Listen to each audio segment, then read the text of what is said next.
चांगला त्यांचाही सहभाग होईल या दृष्टिकोनातून जे आहे ते माननीय मुख्यमंत्री एकनाथ शिंदे साहेबांच्या नेतृत्वाखाली पक्षाच्या मार्फत जे आहे ते या ठिकाणी आपण साखर आणि डाळीचं जे आहे ते त्या ठिकाणी वाटप करतो। साहेब उद्धव ठाकरे आले होते, कल्याण लोकसभा मतदारसंघाच्या विजयाची सभा अंबरनाथ मंदिरला घेणार आहे, त्यांनी अशी टीका केली की मला वाटतं आज आनंदाच्या दिवशी त्यांचं स्वागत जे आहे ते मी अगोदरच केलेलं आहे आणि ते इकडे आल्यानंतर त्यांची परिस्थिती काय आहे ही जाणीव जी आहे त्यांना झाली असेल। अंबरनाथमध्ये असेल, उल्हासनगरमध्ये असेल, सर्व पक्ष एकत्र केले, उभाटा, राहिलेली NCP, काँग्रेस, वंचित, अजून कोण आप, हे सगळ्यांना एकत्र केल्यानंतर देखील 200-300 लोक देखील जमा झाले नाही। अगोदर जेव्हा आमच्याबरोबर तेव्हा यायचे या कल्याण लोकसभेमध्ये त्याची जरूर त्यांना आठवण झाली असेल की कशा प्रकारे जे आहे ते त्या ठिकाणी स्वागत जे आहे या कल्याण लोकसभेमध्ये होत असेल। मी माहिती घेतली तर त्या माहितीमध्ये जे आहे त्यांच्याकडे लोक देखील त्या ठिकाणी नव्हती, अशी परिस्थिती जी आहे।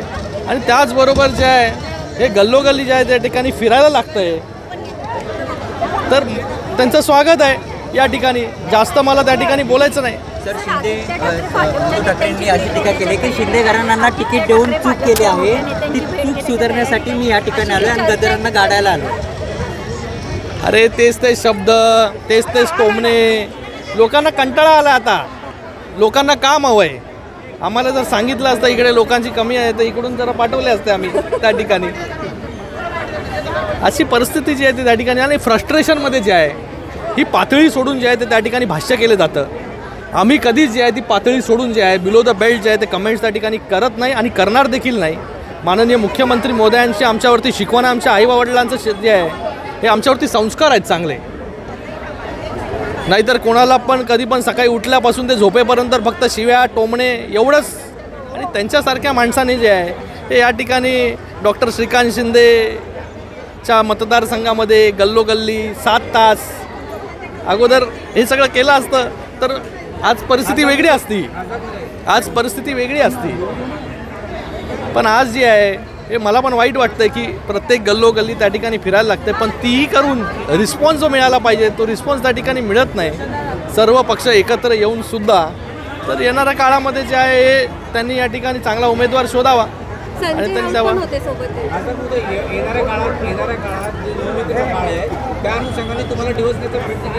बघा, मला काय डिवचण्याचा प्रयत्न कोणी पण केला, काही म्हटलं तरी मी काय तिथे कोणाला इकडे उत्तर देण्यासाठी नाही आहे। आपलं काम जे आहे हे आपलं उत्तर आहे। या कल्याण लोकसभेतील जनता जी आहे ही येणाऱ्या काळामध्ये जी आहे ती त्यांना उत्तर जे आहे हे मतपेटीतून देईल। त्यांनी अशी टीका केली की चोरांच्या हातात धनुष्यबाण तर आमच्या शिवसैनिकांच्या हातात मशाल। अरे काय तेच नवीन स्क्रिप्ट लिहायला पाहिजे आता। तेच गद्दार, कोके, तेच खंजीर, तेच चोर। अरे काय दुसरं काहीतरी करा, खाली उतरा। आता उतरलेत तर लोकांमध्ये गेलात तुम्ही तर लोकांचा रिस्पॉन्स तुम्हाला कळाला असेल की लोकांची भावना काय आहे ती, तर त्याच्यातून बोध जो आहे तो त्यांनी घेतला पाहिजे की येणाऱ्या काळामध्ये जे आहे हे लोक कोणाबरोबर राहतील।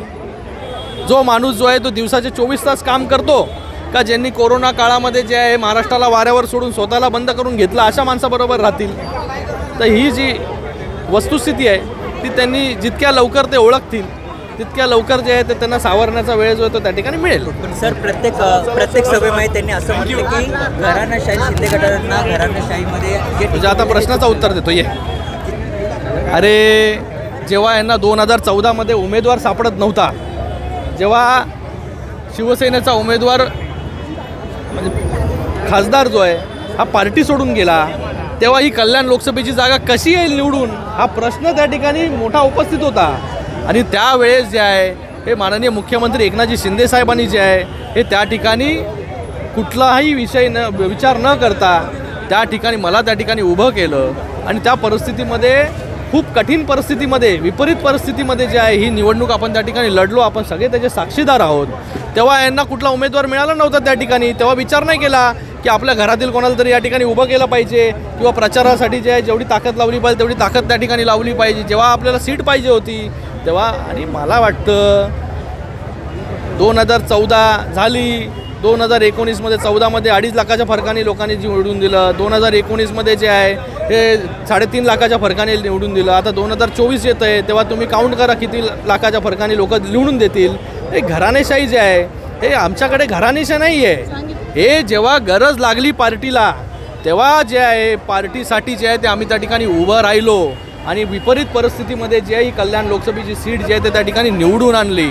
आणि त्याचबरोबर घराणेशाहीचं बोलायला लागलं की वरळीची सीट जी आहे ते स्वतःच्या मुलासाठी ती जिंकता आली पाहिजे. त्याच्यासाठी 2-2 सिटिंग आमदारांचा जो आहे हा बळी त्या ठिकाणी घेतला.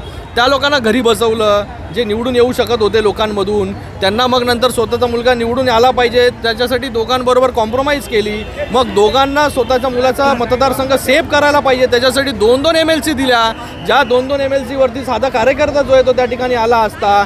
स्वतःच्या मतदारसंघामधला वरळी विधानसभा स्ट्रॉंग करायला पाहिजे म्हणून केंद्रात देखील मंत्री देखील तोच दिला त्याच मतदारसंघातला. हे काय म्हणणार. आणि स्वतःच घरामध्ये सगळी पदं द्यायची, पक्षप्रमुख पद पण घरीच, युवा सेनेचं पण घरीच, परत ते आजूबाजूचे नातेवाईक ते पण घरीच. तर अशा गोष्टी ज्या आहेत त्या ह्या पार्टीमध्ये नाही आहेत. माननीय मुख्यमंत्री एकनाथजी शिंदेसाहेब आज देखील कार्यकर्ता म्हणून काम करतात. ते मुख्य नेत्याची जबाबदारी त्या ठिकाणी सांभाळत आहेत. आणि त्याचबरोबर जे आहे हे आमच्यामध्ये मला ते कधीच कुठला पद जे आहे हे त्या ठिकाणी प्रमुखाचं पद जे आहे ते देणार नाही आणि मी देखील ते घेणार नाही. सगळी जी प्रमुख पदं आहेत आज लोकसभेमध्ये बघितलं आपण तर लोकसभेमध्ये राहुल शेवाळे जे आहे हे पक्षाचं नेतृत्व त्या ठिकाणी करत आहेत. आज पीठासीन अधिकारी जेव्हा बनवायची वेळ आली तेव्हा श्रीरंग आप्पा बारणे जे आहे हे पीठासीन अधिकारी लोकसभेमध्ये झाले आणि सगळे ज्येष्ठ नेते जे आहेत ते त्या ठिकाणी नेते म्हणून काम करत आहेत पक्षाचं. तर हे प्रायव्हेट लिमिटेड कंपनी नाही आहे. शेवटचा प्रश्न, अरे बस रे बाबा.